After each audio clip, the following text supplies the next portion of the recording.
What's going on, guys? Welcome to the UFC Fight Night Overeem vs Sakai LowKick MMA preview show. I'm your host, Ryan Galloway, and joining me is Jordan Ellis. Jordan, how you doing, mate? I'm doing good. How are you doing? Not bad at all. I think we spoke about this before we just started recording. This is probably one of the weaker cards we're going to get this year, in terms of name value especially. Like, aside from Overeem, there's really no one on this card that is going to be familiar to a lot of fans. But last time I said that about a card, it ended up being pretty decent, so I'm kind of optimistic this will be the same. We'll get some banger fights out of this one. But yeah, what are your thoughts on the card as a whole? Obviously, we're just going to get these cards because there's a card from now until the end of the year, pretty much every week. So, I'm pretty sure it is every week. So you're going to get these cards where they're just getting people out and they're filling slots and they're giving everyone the three fights. And, obviously, the disappointing part is it's the main event is not, it's not really main event material in my eyes. I lost to Overeem's a massive star, but Augusto Sakai, he's not really, with all due respect, I don't think he's really earned a main event spot. He's on a great little winning streak, and he was unconvincing last time off against Blagoy Ivanov. That was a split decision, and then his big wins, Arlovsky was a split decision, and Tabora he knocked out. So I don't think he's really in a spot where he should be headlining right now, but he is, and it's a massive chance for him. So beyond that, you've got the return of Michael Pereira, you've got Thiago Moses against Jalen Turner. They're good fights. There's a few good, a few ones I'm looking forward to seeing, but overall, yeah, I do agree. It's not the strongest card. Absolutely, and we'll jump straight into the main event since you brought it up. Obviously, this matchup between Overeem and Sakai. Augusto Sakai coming from Bellator from memory, and I think he was pretty much undefeated aside from a loss to Czech Congo. He might still be undefeated. I don't think he's lost in the UFC. Well, sorry, he has that loss to Congo. But yeah, I think he's 12-1 or something like that. But yeah, pretty decent record coming into UFC. He hasn't found the most success, like you were saying. He's got a lot of split decisions since he came in. I think he knocked out Tabura. But aside from that, I think all his wins have come from decision, right? Yeah, something like that. Yeah, he's not really someone who I worry about knocking out Overeem, which is kind of seems to be the route to victory against Overeem. So, if you're asking me to put some money on, I'm putting big money on Overeem. I don't see Sakai knocking him out. I think Overeem, just having a bit too much for him in there. He looked great last time out against Walt Harris. So, besides, the first round, but everything he did to come back and still get that win was brilliant. So, he's still one of the top guys. He's still one of the best guys. I think he's got enough to get past Sakai. I haven't seen anything from Sakai that suggests he should be in this spot quite yet. But he is there and he's young and he'll be confident to take an advantage of it. And it's the heavyweight division; anything can happen. So yeah, it is an interesting main event for me. It's not main event worthy, but Overeem, you can pretty much match him against anyone. He's main event. He is a star of the sport, and I can't wait to watch him. And then also see if Augusto can rise to the occasion. Yeah, I agree. I think Overeem's probably got this one in the bag, just because he is such a talented striker, and he's not a rad grappler either, but I don't think there's much threat of grappling in this one. I know that Augusto Sakai does have like a Japanese jiu-jitsu background, so he's got a lot of judo throws and stuff he uses, but I can't see him using any of that on Overeem. I think it's going to be a stand-up fight, and I think Overeem, if he doesn't find a finish, is probably going to win the decision pretty easily, pretty convincingly. I mean, you look at his last time out against Walt Harris, and he was in danger in the first time from being like knocked out, and he come back and he won that one. So I think he's definitely durable enough to take shots from Sakai. Yeah, I just can't see him losing this one. I think this is Overeem all day. Yeah, there is parts of Sakai's game that has impressed me. He is quite slick, and I did think he beat Ivanov. He was the better fighter, but there was just something there where he almost didn't have that, that killer instinct, that finishing ability. Where a heavyweight, you kind of need it because the longer you're in there, the more dangerous it gets. As we've seen with Overeem against Rosenstruck, there's so much power at heavyweight. At any point, you can be winning for 4.5 rounds and get knocked out. So it is about finishing fights at heavyweight. I do believe that. I think it's important to try and take people out. You can't be point fighting at heavyweight. It's too dangerous of a game. So I just think he might have trouble getting Overeem out of there. And Overeem might just have a bit too much in terms of craftiness and just experience, and he'll get by him. Yeah, there's not much more to say on that one from me. So we'll jump onto the co-main event, which is Weird to say this for a co-main event. This just speaks to the name value on the card. It's Shadyara Eubanks versus Carol Rosa. Shadyara Eubanks has really been hit and miss in the UFC. I think she's got a couple of good wins on Roxanne Modafferi, maybe twice. She beat Lauren Murphy. She lost to Aspen Ladd and then Beth Correa back-to-back. Now she's coming off a win over Sarah Moras. She's a bit hit and miss. She's had some good showings. She's had some bad showings. But she's never, I'm looking at her record right now, she's never lost by anything but a decision. She's never been finished. She's had finishes on a record where she's finished people, but she's never lost by a decision. When you look at the other hand, Carol Rosa, she's coming off a decision win, a second decision win, a TKO, a submission win, but she's been submitted herself a bunch of times. So it's like, I'm not too familiar with either fighter, but just going off their records alone, I think Eubanks might have this one. What do you think of this? Yeah, you've got to give Eubanks the credit she deserves, because she is still one of the top girls, and her record speaks for itself, really. To be beaten like Roxanne Modafferi and Lauren Murphy and Sarah Moraes, they're good wins, and then she's only really lost to top girls. I know Beth Correa has just been cut, but she was one of the top girls, Aspen Ladd and Caitlin Chikugian. I think they're respectful losses, and she hasn't been finished. She hasn't been disgraced or anything like that. She's looked good, and I just expect her to win this one. I think it is about levels. I think she will be a level or two above, and she'll probably get a pretty comfortable decision. Yeah, that's what I expect. Yeah, like I said, there's not a lot of name value in this card, so I'm not too familiar with the fighters. But I think what you said is right. The experience and who she's been in there with speaks for itself. On Eubanks' end, whereas Rosa, she's been in there once in the UFC and it was a decision victory. So there's not a lot for me to take away from that. Oh, sorry, twice. She has split decision victory as well. Just on that grounds alone, I'm probably going to take Eubanks in this one if I'm betting safe. And then before that, we have Michael Pereira, the guy that likes to come out and do backflips and do spinning kicks and all kinds of the stuff in the octagon. Interesting stuff. Fighting Zalim Amadev. Anyway, Zalim's on a 2-loss losing streak. He needs this win or he's going to get cut. I can tell you right now. I think that's what this is. And Michael Pereira, he was winning that fight against Diego Sanchez the whole way through, and then he threw an illegal knee, and that was it. So I think he's probably, I wouldn't say on the chopping block, but it won't look good for him if he loses this one, So I think he needs this win as well. And I think he can probably get it. I think he's probably a talented enough fighter. If he doesn't expend all his energy doing backflips and ridiculous stuff, or he doesn't go out there and throw anything illegal, I think he should pretty easily get this win here. What do you think? Yeah, I do expect him to win this one. I expect him to look good as well. I expect him to get the knockout. He beat Danny Roberts, I think it was in his debut, and Danny Roberts knocked Imadaev out cold last time. So, a bit of MMA maths tell you Pereira should do the same, but obviously it doesn't always work that way. And from what I remember about Imadaev, he was quite happy to stand with Danny Roberts, which obviously is the dangerous game. And if you stand with Michael Pereira, that's not going to be too smart either. I think there was a route to victory against Pereira. It's obviously grapple him, tire him out, and I think whoever's fighting him, whether they're a striker or not, should be utilising that, because Tristan Connolly come in on about a week's notice and did it easily, and he was up from lightweight, or he was up from featherweight fighting at lightweight against someone much bigger than him, and he still managed to pull it off. So Pereira is not someone I've been known to jump on hype trains quite quick. He's not someone I jumped on that quicker. It was one of them where it busted quite quick, his hype train. He's got to turn it back around now, because he looked good.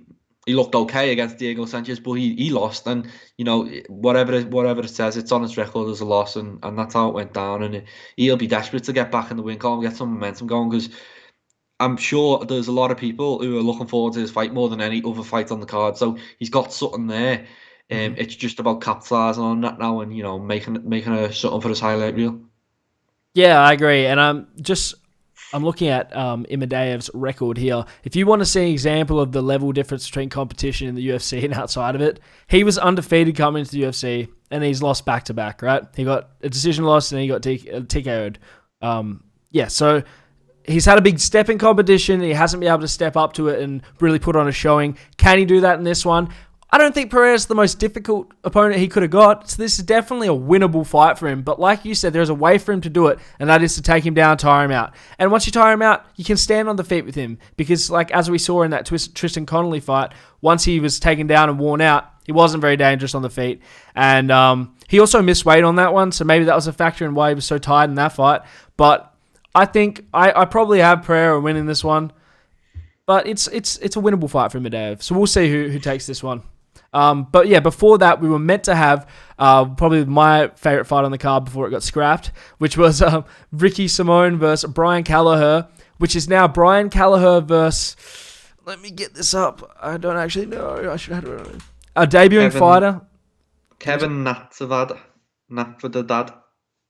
Kevin Natividad, a debuting fighter taking on Brian Kelleher. I think this is very similar to when we had a debut fighter taking on Ricardo Lamas. It's not the easiest debut fight. Maybe Lamas is more difficult, but Kelleher packs power, he's fast, and he can knock you out. So we'll see how this goes for him. What do you think of the fight? Yeah, it was a shame that one fell through, but Kelleher's always funny. He seems to be someone who's taking advantage of, everything that's going on right now and fighting, often, and, this is one of them fights now where he's got to handle business. It's not easy, as we've seen. Ricardo Lamas was a huge favourite the other day, and he struggled. So these people are going to come in. They're going to try and make a name off Kelleher, and it's up for him, to stop that. And I expect him to do so. I think he's a well-rounded veteran. He's only getting beat by top guys. I think he's, comfortably, fringe level, top 15. Maybe he could even crack top 15. I think he's good enough. I expect him to deal with this one. Yeah, there's not much of a breakdown here because I have no idea who he's fighting, but Brian Kelleher's good. Like you said, he's lost to the top guys. He's very well-rounded. He should get this one done. And opening the main card, we have Thiago Moses versus Jalen Turner. Moses coming off that win over Michael Johnson, where Michael Johnson looked good in that first round. Then he come out second round and got that heel hook finish. It was a heel hook. Finished it off. Very impressive stuff. So from taking from that, he's definitely got the grappling caliber. And he's taking on Jalen Turner, who I'm looking at his record here. He's seems to be a striker if you go by his record. He's got a loss by punches, a win by punches, a decision, and a win by punches in his last 4. So he's 2-2 in his last 4. He's lost to Vicente Luque, who's a really good dude. Matt Revolver, which not like a bad name to lose to. But we'll see how he goes in this one. My question is, I have to look. It's a lightweight bout, so he's coming down from welterweight. Why do you think that is? Why do you think he's making the move down? Jalen Turner, is he? Yeah. I thought he's been at lightweight for a little while now. Maybe I'm wrong. He's a huge guy. I think he's been at, last few fights he's been at lightweight, but he's really tall for the division. It just stands out every time I watch him fight. How big he is. Mm-hmm. So I don't like to back against them people, but he has had a couple losses lately. So, and Thiago Moses, look good. This is probably my pick for fight tonight. I think it's really evenly matched. It's kind of an interesting fight that they've just threw them both together. And it's one of them where I'm just looking forward to sitting back and watching. I am quite a fan of Jalen Turner. Thiago Moses, I've seen that, he pulled off a lovely submission against Johnson, but besides that, I haven't seen a lot from him, to be, too impressed. So it's, this is a huge opportunity for him to just go out and, put a couple of wins together back to back over, pretty significant names. And Jalen Turner, he wants to stop that, win one, lose one. He is a, potential star, so he's got to start, stringing them wins together at UFC caliber. It's not easy, but he's only 25, so the world's his oyster right now. He's in the UFC, he's looking good. It's just, getting over that hump, and I think he might do it. Yeah, we'll see. And I'm just going off their records. So neither fighter I'm very familiar with. I did see the last fight where what's his name? I've got to pull it back up. Thiago Moises submitted Michael Johnson. Like I said, that was a impressive submission. He's got a bunch of submissions on his record, so I'm going to take what I can from that and say he's going to try and pull off a submission here. And if he's a big, tall guy for the division, it's going to be quite easy for him to get in on those legs and work takedowns, or if he wants to go for another leg lock like he did in the last one. So if I'm a picking man, I'm going Thiago Moises by submission in this one. Anything else in this card you want to speak about before we get on some news? But otherwise, it's pretty bare. Let's have a look. Who else we got? There really isn't a lot. There isn't a lot on this card. It's I'm sure on the night it'll be fun, and there'll be obviously there's a heavyweight fight on the undercard, and there's Hunter Hmm. Azai's back in action, so that'll be a fun watch.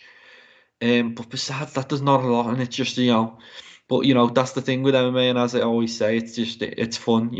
These fights will be fun. We'll have a good night of fights, and it doesn't really matter who's fighting. There's all these people have got a chance to go and make a name for themselves, especially at the top of the card. We've got Sakai, who's a relatively unknown, really, a heavyweight. And he's going to face Overeem. If he can take Overeem out, that's huge. And then there's so Hmm. many big fights waiting for him. So, yeah, not a lot to speak about. Let's move on to news. Luckily, we had some big news to talk about. So the first one I'll bring up is John Jones calling out Brock Lesnar. Now he's a free agent. UFC could potentially sign him back, and we could get John Jones debuting at heavyweight against the former champion Brock Lesnar. What are your thoughts?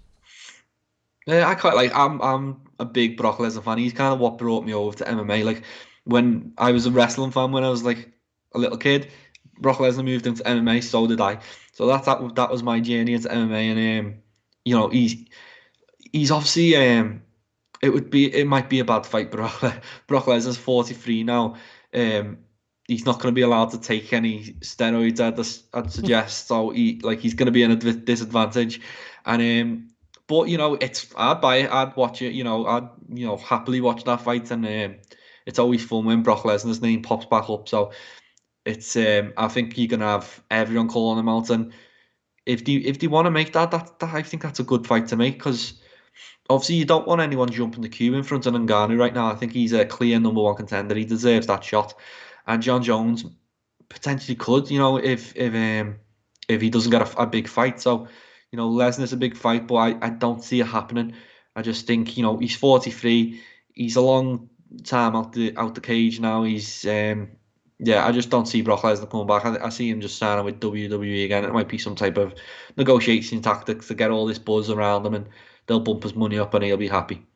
Well, if Jones wants that multi-million-dollar fight, here it is, right? Because he's going to get a big payday to fight Brock Lesnar. It'll probably be one of the most bought pay-per-views, like, of the last little while, right? Since Connor's last fight. Well, it's not his last one. Since Connor fought Diaz, I'd say. Oh, sorry, Khabib. Do a lot of numbers. Jones will get a big payday. Brock will get a big payday. But it wouldn't be a good fight. I'm telling you, it'll be a garbage fight. Jones will run through him. He'll finish him in the first round. I'm telling you. Brock hasn't fought. Jones is a machine. He's just pretty much gone undefeated his whole career. Why would anyone in their right mind think that Brock Lesnar's going to come back and give him a run for his money? What do you think? It's just in terms of, if you're going to take on heavyweights, there's no bigger heavyweight than Brock Lesnar. He's the hugest heavyweight you can get. And if John Jones is coming up, how will he stop someone like Brock Lesnar, who charges at you a million miles an hour, with 300 pounds behind him or whatever he is? So it's just an interesting what if fight, but as I do agree that John Jones would probably handle him pretty easily, and it wouldn't be a good actual watch, but the build up would be amazing. I think it might even break some records. Besides Conor Khabib, I think it might slip in there at number 2 on pay-per-views. I think it's a huge fight. Do I think it's realistic? I really don't. I think Brock Lesnar, everyone's just took him leaving the WWE as, oh, he's come back to UFC, where he hasn't said that. No one said nothing. Apparently, it's quite common for him to let his contract run out, and it's been run out since April. So, it's probably just a little lull in his WWE career, and he'll be back at it soon. Yeah, well, before we just leave that one, Dana White said he'd make it if both fighters want it. Jones said he wants it, so we're just waiting on Brock. So we'll see if it comes to fruition. Also, we found out today, George Masvidal versus Nate Diaz 2 is in the works for January. I first saw it reported for December, but we'll get to what's happening in December next. But yeah, January is when it's allegedly going to go down, what they're targeting. I'm not interested in seeing this fight a second time. I've seen it once. It wasn't competitive. The only good thing about this fight is the build-up. The actual fight itself is going to be a one-sided slugfest where Masvidal comes out the winner. What do you think? Yeah, it's I don't mind the fight, just in the sense that it was an inconclusive ending. But I don't see what difference there's going to be. I feel like Diaz is going to get cut again, almost definitely within the first minute of the fight. He's going to be cut, and will the judges or the doctors just step in again and stop it? You need to be in a state where they're not going to wave it off too quick, and you've got to let them, go to war for 5 rounds because um, Diaz, he weren't in the fight, but his plan was to come on strong. You've got to just give him that, benefit of the doubt that he might have come on strong. Things do change in the later rounds, so you can't totally write him off. So there is a little bit of what if, or what could have happened. I'm not massively interested in the fights.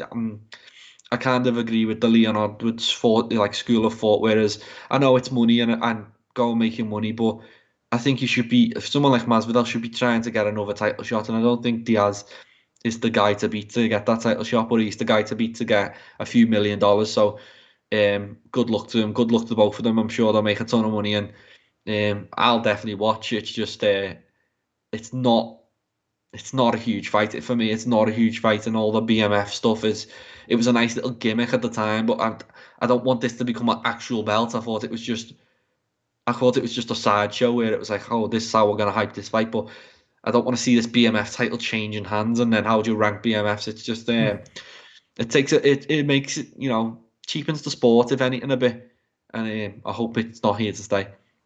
Same. I thought it was a one-off, but apparently not. Hopefully this is the last we see of it if we do see the fight. But we'll move on to the welterweight division, where in December there's going to be a title fight between Kamaru Usman and Gilbert Burns. I think everyone saw this coming. A lot of us did want Edwards to get that shot, but they've decided to go with Burns, who was probably was the first person they booked against Usman once Masvidal said he wouldn't do it. So it makes sense they're doing it now. I think this is the most dangerous fight for Usman. I don't know why he would agree to this over fighting Edwards. I think he could steamroll Edwards the same way he did the first time, but Burns is a different beast. I said it when we were speaking about the card initially. Burns' grappling is the threat here, and he's a big problem. But yeah, we get it in December. What do you think? Yeah, this is a serious fight, and it's they've kind of announced 2 fights on the same day that are kind of appealing to everyone. So if you're, no disrespect to anyone, but if you're more of like a casual fan, you'll be so hyped for that Masvidal Diaz rematch. But for the more hardcores, this is a serious fight. This is the two best, probably the two best at welterweight. The two top contenders, the two people who should be fighting right now, fighting. So it's a huge fight, and it's one I'm certainly looking forward to. I do agree that Edwards, he had his shot, but he's been out the cage for so long. So I just don't. I feel like the moment has passed him, and he needs to go and get another big win now. Like everyone else is picking up these wins, and he isn't. So, as an Englishman, I obviously would love him to get a fight for the title, but I just feel like he needs one more win. He needs one more big win, and he needs to just bite the bullet. He might have to fight down the rankings against Thompson or someone like that, but he's just got to go and do it right now and get that win. Gilbert Burns is a serious threat. He's got it on the feet. He's got it on the floor. What's Usman going to do with him? That's the question. How is he going to beat him? So it's an interesting fight, and I can't wait to watch it. Yeah, I mean, the biggest comparison you can make in Usman's past fights is to Damian Maia, right? And he didn't take Damian Maia down. He beat him up on the feet, and that's how he won. He just pieced him on the feet and won a decision. Whereas Damian Maia had his back at one point, and Herb separated it. But what would have happened? What happens if Gilbert Burns gets his back? Because they train together. He'd know the positions where Usman's weak in, same as Usman would know the positions he's weak in. So what happens if Gilbert Burns gets his back? What happens if Gilbert Burns pulls guard? We've seen recently that jiu-jitsu players aren't always the best on their back, but he's a really high-level jiu-jitsu guy. You never know, he could pull something off, and it's not like Usman has never been submitted. His one loss has come from rear naked choke. So if Burns can get that back, that's an easy way to the victory for him. But can he? And who's the better striker? That's the big question for me. Who's the superior striker? Because I know what they both got on the ground, but on the feet, they're very similar. The difference probably, I think, Gilbert Burns is a lot more wild with his striking. He's not as paced, and he doesn't set his shots up as much. Whereas I think Usman's very patient, and he'll throw only when he needs to. So that might be the difference, but I wouldn't be able to tell you right now. I don't need to break down the whole fight. I'm excited to see it though. Yeah, it's an interesting fight just in the sense that they've trained together. So I'm sure Gilbert Burns submitted Usman about 1,000,000 times in training, and then does he fall in love with that submission game? Does he just go hunting it all, and then it throws him off? So there is some things there, but on the feet, I do agree that I think Burns is probably more of the power puncher. Usman, you just can't write him off. Obviously, there's nothing, and I think someone else said it. There's nothing really that stands out about this game where this is he's amazing at this or he's amazing at that. He's just a very good fighter everywhere. So I'm sure he'd do well against fending off submissions and he'd do well on the feet. It's just it's one of them. Who knows? It's a perfectly matched fight. It's a 50-50 in my eyes. It's the two top guys. It's the best fight to make in welterweight right now. So yeah, very happy to see it. So that was all I had, but I do have one more off the top of my head, and then we'll wrap it up, I think. And that is Tyron Woodley has brought Jorge Masvidal in for his Colby Covington training camp, and they're training together. What do you think of that? I don't know. What can he teach? It's not like he can mimic Colby Covington's style because they're pretty much opposites. So all he can do is give him a bit of inside info, which I'm sure he could have got from someone else. I'm not really sure on that move at all. I don't think in terms of sparring, Masvidal is the right preparation to fighting Colby Covington at all. The pace is going to be so slow, in comparison to what's going to happen on fight night. So interesting move. Obviously, he's got some tips, but besides that, actually sparring Masvidal, no, I don't think it makes sense. Well, I believe, if I'm correct, I'm not 100% sure on this, but it looks like to me that they're training at ATT, where Masvidal trains, with Mike Brown there right now with them, and who else was there? They've got some like really high level Penn State wrestling guys in that were grappling with Masvidal. I was watching one of his blogs on his YouTube, so he could get some wrestling practice in, which is probably really helpful for Tyron fighting Colby. And on top of that, you got Mike Brown there, who's been in the gym with Colby for years. So I think it's probably not. The Masvidal being there is probably not the big factor, but having the people around him from that gym and the bodies they've brought in to train the wrestlers up there, because they have like an agreement with Penn State from memory, where a lot of the college wrestlers that want to transition to MMA are coming through American Top Team now. So all that, I think, will benefit him in the Colby fight. Yeah, well, the thing for Woodley now is he's just got to throw a punch. Like he literally just has to fight. We all know what Colby's going to do. He's going to come at him a million miles an hour. He's going to throw a million shots around, and Woodley's probably going to just need to throw a few and just try and land one big one, because I don't see how else he wins that fight. And he just needs to. Obviously, he's looked off in his last couple of fights. And Colby Covington, if you're having an off night and you're a bit gun shy, it's the last person you want to be facing, and we saw that when he fought Robbie Lawler. So, Woodley just needs to be himself.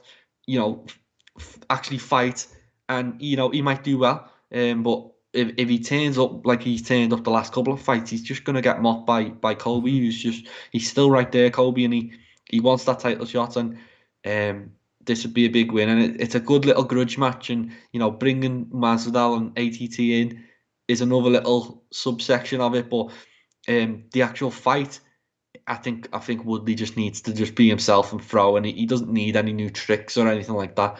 He just needs to actually fight. Hopefully we get Woodley running straight forward like he did against Lawler and throwing bombs, but we'll see. That's all I had. Anything else you've got before we wrap it up? No, all that's right. it. Thanks for watching, guys, and we'll speak to you after the fights to wrap up all the action.